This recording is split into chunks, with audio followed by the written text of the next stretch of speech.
I'll call on our next speaker.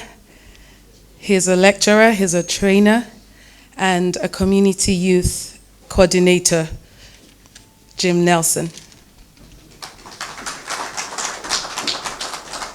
Again, I really appreciate this opportunity, and everything that has been said here actually makes sense, and it's very obvious and clear. Again, the reason we are here, we all already know. I don't want to overemphasize that. While we are talking, just in the past nearly 15 years, I had the privilege to have worked in the social care sector, and I was very much in the area of working with challenging behavior. And over those years, I gained a lot of experience working with young people. When we talk of challenging behavior, these are really normal kids, but they have some attitude, as you would imagine. And one thing that's really surprised me is that every time I found myself in a new environment, within a short period of time, I find a connection with these young people. I remember an occasion where I started working in one of the centers down somewhere in County Kildare, and there was this big boy, like 6 foot plus. He beats up a lot of men that worked with him, and ladies don't even go near. But the very day I arrived, I didn't know this at the time. Within half an hour of arriving, they assigned me to this guy, not knowing what kind of person he was.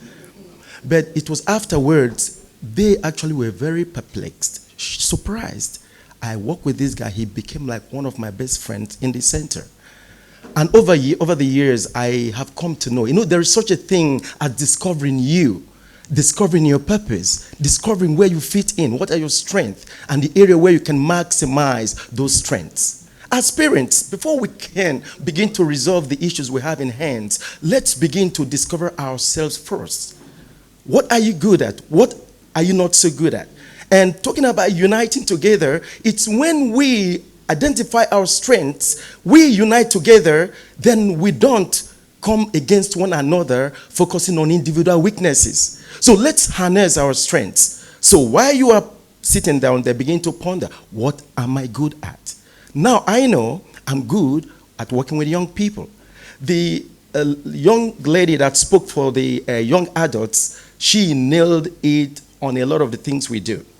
I've done a number of work with the team in different community areas where we work with young people. We don't go telling them what we want them to do.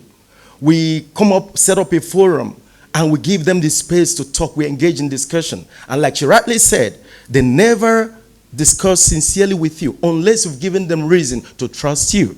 So we established this base, and based on that ground, we have been working across different communities. Sometimes we've been in Waterford, in Dublin, in Athy, and some other areas like in Portlaoise, working with young people. What we do is not a panacea for the myriad of problems, but is a step in the right direction. Over those years, we were able to put some resources together. We actually wrote a book. A lot of the young people we are talking about, they do not know their purpose in life.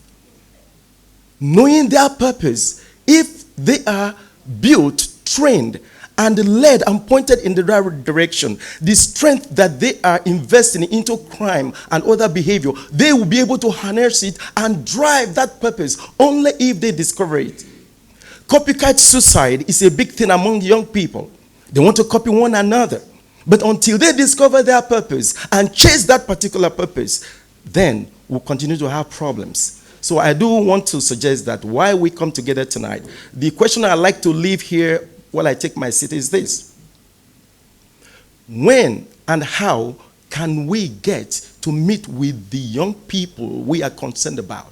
How do we go about getting them together to sit like this and then listening to them? Maybe I do think, unless if I'm wrong, I could be corrected, they gather Shikona and the probation department. The program will help us to see how we can coordinate these young people and eventually begin to organize programs like this so we can come and use our strengths and begin to work out solutions, giving attentions to them. Thank you for this time.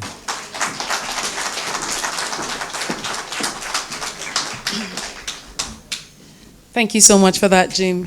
Indeed, we must discover ourselves first. It's a popular saying that you can't give what you don't have.